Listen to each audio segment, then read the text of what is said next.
നമസ്കാരം. നല്ലൊരു ചോദ്യം, ലളിതമായ ചോദ്യമാണ് വന്നിട്ടുള്ളത്. ഐശ്വര്യത്തിനായിട്ട് എന്ത് ചെയ്യണം? ഒറ്റ ചോദ്യം. ഉത്തരം വളരെ വലിയ രീതിയിൽ നീണ്ട ഒരു ലിസ്റ്റുണ്ട്. പക്ഷേ ഒറ്റ വാക്കിൽ ഉത്തരവും പറയാം. സത്കർമ്മമാണ് അതിൻ്റെ അടിസ്ഥാനം. ഐശ്വര്യത്തിൻ്റെ അടിസ്ഥാനം സത്കർമ്മമാകുന്നു. പക്ഷേ ഇന്ന് സത്കർമ്മം ചെയ്യൂ എന്ന വാക്ക് ഉപയോഗിക്കുമ്പോൾ തന്നെ നമ്മുടെ മനസ്സ് ചലിക്കുന്നത് നേരെ അമ്പലത്തിലേക്കാണ്. നേരെ ഒരു ക്ഷേത്രത്തിൽ പോകണം, ക്ഷേത്രത്തിൽ പോയി പ്രാർത്ഥിക്കുക എന്നുള്ളതാണ് നമ്മുടെ മൈൻഡ് ടാഗ് ചെയ്യുന്നത്. സത്കർമ്മം എന്ന് പറഞ്ഞാൽ അമ്പലത്തിൽ പോകുക. ഒരിക്കലും അത് മാത്രമല്ല എന്ന് വിചാരിക്കുക. ഒന്നുകൂടി പറയാം, ക്ഷേത്രങ്ങളിൽ പോകുന്നതാണ് സത്കർമ്മം, ഇല്ലെങ്കിൽ അത് മാത്രമാണ് സത്കർമ്മം എന്ന് ചിന്തിക്കുന്നത് തെറ്റാണ്. അപ്പോൾ എന്തൊക്കെയാണ് സത്കർമ്മങ്ങൾ എന്നുള്ളതിലേക്ക് നമുക്ക് ഒന്ന് നോക്കാം. ചുരുക്കി പറയാം. കർമ്മം എന്ന വാക്ക് തന്നെ നമുക്കറിയാം. ആക്ഷൻ എന്ന് നമ്മൾ ചിന്തിച്ചാൽ തന്നെ നമുക്ക് കുറച്ചുകൂടി അതിനെ അഭിമുഖീകരിക്കാൻ അല്ലെങ്കിൽ മനസ്സിലാക്കുവാൻ സാധിക്കും. കർമ്മം എന്ന് പറഞ്ഞാൽ തന്നെ നമ്മൾ ഉടനെ നമ്മുടെ മനസ്സ് പോകുന്നത് പൂർവ്വജന്മത്തിലേക്കുള്ള ഒരു ചിന്തയാണ്, ഇല്ലെങ്കിൽ വരുന്ന ജന്മത്തിലേക്കുള്ള ഒരു ചിന്തയാണ്. കർമ്മം, കർമ്മഫലം എല്ലാവരും കേട്ട് കാണും. അവശ്യമനുഭവോക്തവ്യം കൃതം കർമ്മ ശുഭാശുഭം നാഭുക്തം ക്ഷീയതേ കർമ്മ കൽപ്പകോട്ടി ശതൈരപി എന്ന് പറയുന്നുണ്ട്. അവശ്യമനുഭവോക്തവ്യം, താൻ നിരന്തരം ചെയ്യുന്ന കർമ്മങ്ങൾ താൻ അനുഭവിച്ചിടിലും.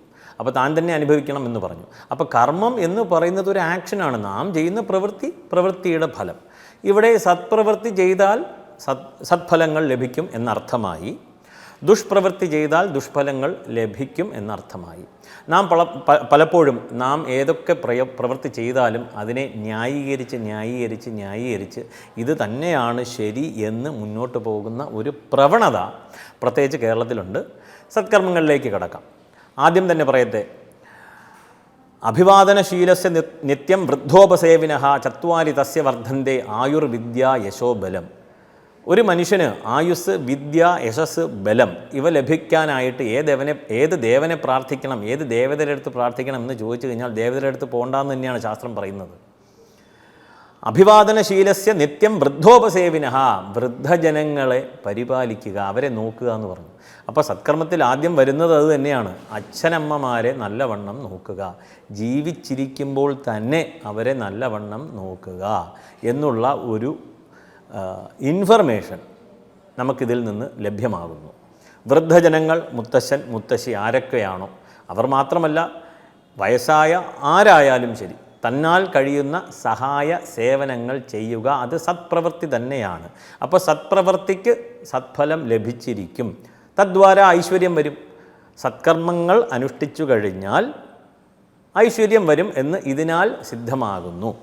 അപ്പോൾ ക്ഷേത്രങ്ങളിൽ പോകുന്നത് മാത്രമല്ല. അപ്പോൾ ക്ഷേത്രങ്ങളിൽ പോകുന്നത് സത്കർമ്മമാണോ എന്ന് ചോദിച്ചു കഴിഞ്ഞാൽ തീർച്ചയായിട്ടും അതെ എന്ന് ഉത്തരം പറയേണ്ടി വരും. യജുർവേദത്തിൽ പഞ്ചമഹായജ്ഞങ്ങൾ അനുഷ്ഠിക്കുവാൻ പറയുന്നു. ഓരോ ആളുടെ ദുരിതങ്ങൾ മാറുവാനായിട്ട്, ദോഷങ്ങളെല്ലാം മാറുവാനായിട്ട് പഞ്ചമഹായജ്ഞങ്ങൾ അനുഷ്ഠിക്കുവാൻ പറയുന്നു. അതിൽ ദേവയജ്ഞം, ബ്രഹ്മയജ്ഞം, പിതൃയജ്ഞം, ഭൂതയജ്ഞം, നൃയജ്ഞം അതായത് മനുഷ്യയജ്ഞം, ഈ 5 യജ്ഞങ്ങൾ നിരന്തരം ചെയ്യണം. അതാത് അളവിൽ സാധിക്കുന്ന രീതിയിൽ 5 എണ്ണം ചെയ്യണം. അതിൽ ക്ഷേത്രങ്ങളിൽ പോകുന്നു, പ്രാർത്ഥിക്കുന്നു, നമസ്കരിക്കുന്നു, നാമജപങ്ങൾ ജപിക്കുന്നു എന്നീ കാര്യങ്ങളെല്ലാം തന്നെ ദേവയജ്ഞം എന്നുള്ള ഒരു അതിനകത്ത് ഇത് ഉൾപ്പെടും. അപ്പോൾ ക്ഷേത്രങ്ങളിൽ പോകുന്നത് മാത്രമല്ല സത്കർമ്മം എന്ന് ദയവ് ചെയ്ത് ഏവരും വിചാരിക്കുക. ഇതിനകത്ത് പറഞ്ഞിട്ടുള്ള സേവനങ്ങളെല്ലാം തന്നെ സത്കർമ്മങ്ങളാകുന്നു. അപ്പോൾ ഒരു പടി മേലെ നമുക്ക് അതിനെ റിലേറ്റ് ചെയ്യാൻ സാധിക്കും. കാരണം നാം ഒരു സത്കർമ്മങ്ങൾ ചെയ്യുമ്പോൾ അതിൽ നിന്ന് മറ്റുള്ളവർക്ക് ഒരു ഉപകാരം ലഭിക്കുമ്പോൾ, വേദനകൾ മാറുമ്പോൾ അവരുടെ പ്രാർത്ഥന നമ്മളിലേക്കെത്തും, അവരുടെ അനുഗ്രഹം നമ്മളിലേക്കെത്തും. അത് ഐശ്വര്യമായിട്ട് ഭവിക്കും. അതോടൊപ്പം തന്നെ നമുക്ക് വേണ്ടത് നല്ല ശീലങ്ങളാണ്. ഇന്ന് ഇല്ലാതെ പോയതും ശീലമാണ്.